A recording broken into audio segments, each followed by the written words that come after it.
Hi everyone, and welcome back to my YouTube channel.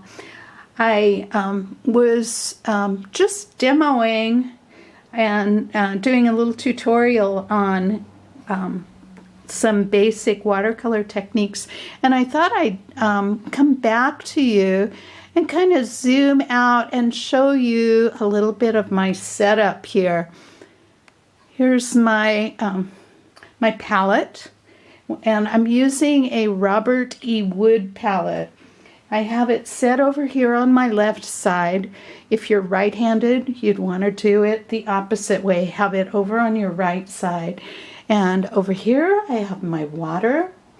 I have a little sponge over here that you'll notice sometimes I dip in to it to control the amount of water on my brush. I have a little pile of paper towels. You could use just a regular old towel if you wanted to, or a t-shirt or something like that. Just fold it up. It's a nice place to rest your brushes. You don't want to leave your brushes in water. Always lay them down flat on a surface where they can soak up the extra water. That'll keep your brush nice. The ferrule can get loosened up. This is the ferrule of your brush, and it holds the bristles, and it can actually loosen up if you leave your brush in your water too long. So don't do that. Just put it here right by your paper and your palette. It's very convenient and it works super good. Let's see if you could see my my brushes back there. I think you can see those. And I use all round brushes. I think they work particularly well for the type of painting that I do. So I want to get back, and I'm going to zoom in a little bit here, and I'm going to show you a little more. Well, maybe that's a little too close. A little bit more on my washes. Once your paper is dry, and you can always tell if your paper's dry by just lightly touching the paper with the back of your hand. If it feels cool to the touch, but it doesn't move, it's not quite dry. If it feels room temperature, then it's plenty dry to go ahead and paint on again. The reason you want to wait a little bit is so that you don't disturb the layer that's underneath. But you can go back on top of what you've painted and paint on it a number of times. So let's just take this area that I painted on when I started the last video. And I'm going to get a little of the rose on my brush and my blue again on my palette, and some yellow on my palette. And I'm going to come back on top of what I've already painted. Instead of red, I'm going to start with blue. And I want to show you what happens when you lay paint over the top of an already painted surface. The colors that I'm using are staining and transparent. So when you use them, once they've dried, they actually stain the surface of the paper.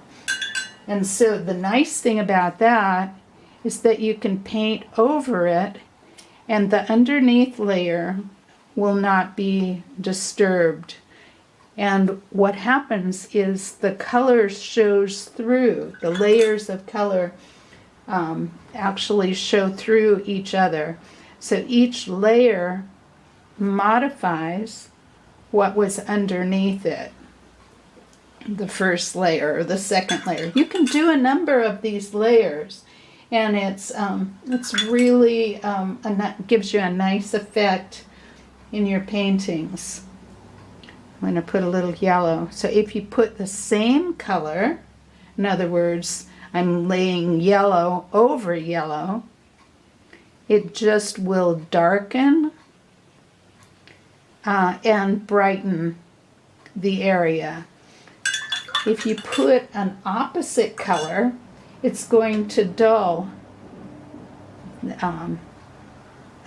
down. It'll darken it just by laying another layer of paint over it. It will darken the area, but it will dull it down.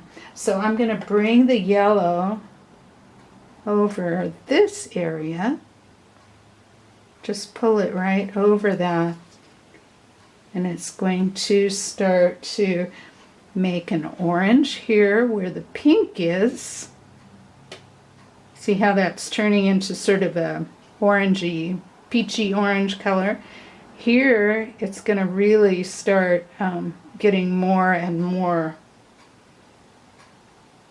dull, kind of brownish. And especially if I bring another color, so I'll bring some rose into that, and let's see what happens with that. I'm a big one for recommending just trying things out.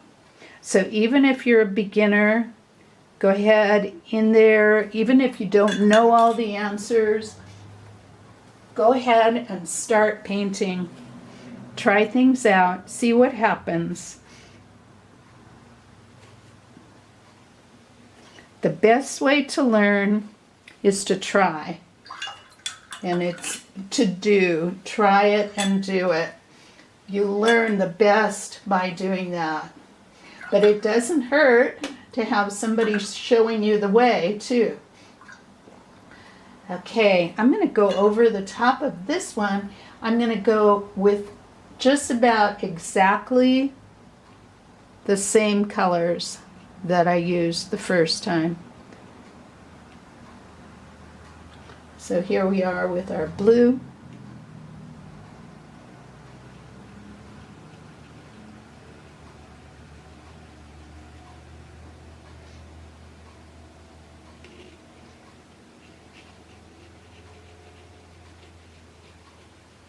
That same zigzag stroke, lots of water.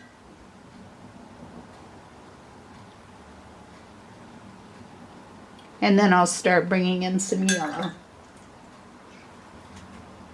Same way I did before.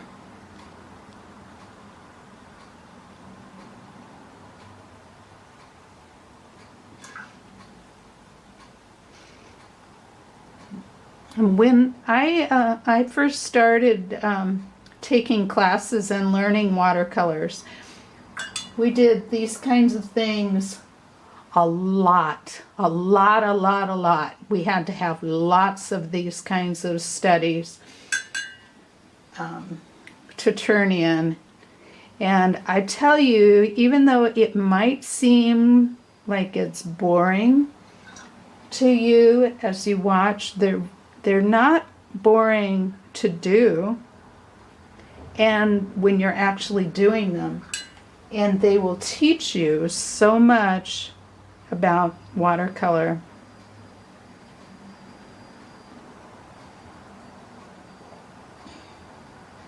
You don't have to do them exactly this way. You can play around, try some different things on your own. Take a piece of paper, draw some squares and rectangles. Try out different things, see what happens. Again, dry your brush, wick up the extra moisture, and let it dry. So with these two, I'm not going to do anything more than that for right now. With this one, I still have the violet on my paper, on my palette, not on my paper. And I'm going to use that same violet. And what I'm going to do is I'm going to paint over some of this, but I'm going to leave some of it unpainted, or with only the first layer showing. So I'll just take this area right in here.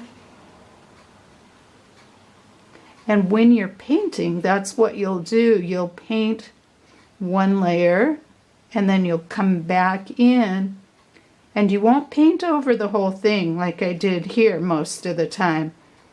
You'll come back in and you'll just paint part of it, and you'll leave some pieces unpainted the second time around. It kind of depends on what you're painting. I'm just doing some sort of fun little abstract nonsense here. I'm just kind of following the lifting pattern that I had there.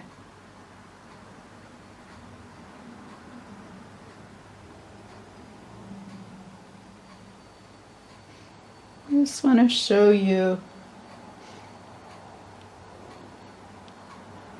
basic techniques with no particular subject matter, just to show you what you can do. You can just come right back into those light areas. How might you use this in a real painting? When I'm, if you check out my Facebook page, I have a Facebook page called Jeannie Vaden's Art Studio. And I know most of you have come from that Facebook page and are familiar with my paintings, but maybe some of you aren't. So you can go over there and see some of my paintings. And when I'm doing like a glass jar or some lace, I'm using this basic technique of one layer and then lifting and then another layer and saving out spaces and painting negative shapes. So these are called negative shapes, where you're painting the dark and leaving the light. And where this little blossom occurred, I can just come back in, use those little cloudy shapes if I want to.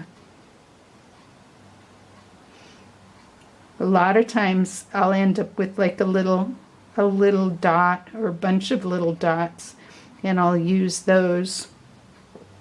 I'll paint around those little dots so we can just come in. You might notice I'm holding my brush up very uprightly, so you don't want your brush down too low, not like this, but like this when you're painting this way. It really helps you have control and nice edges.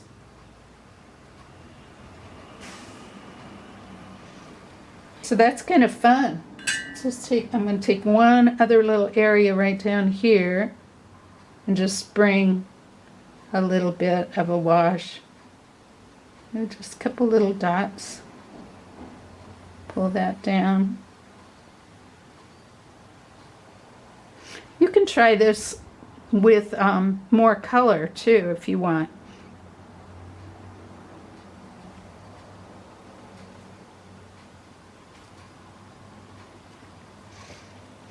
So there we are. And you can also, when you're doing this, you can come back up to the top and lift again. So we can go back in and lift up what we had in the first layer. So sometimes you might want to bring back those lights.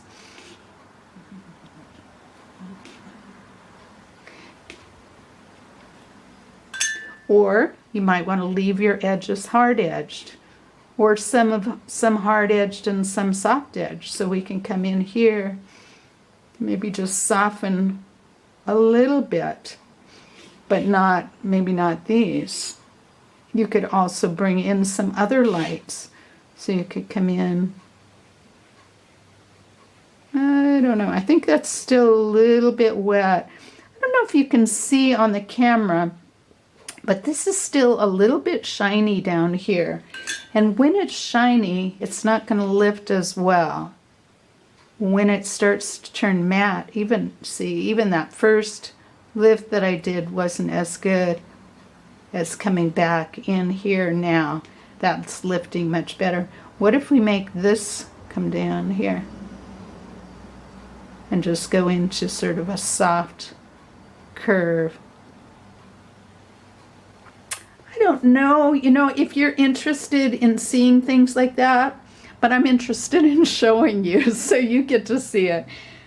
I hope you have a really good day. I hope you enjoyed this video. If you have suggestions for other types of videos that you'd like to see, I'd love to hear about it. You can put that down in the comments down below my video.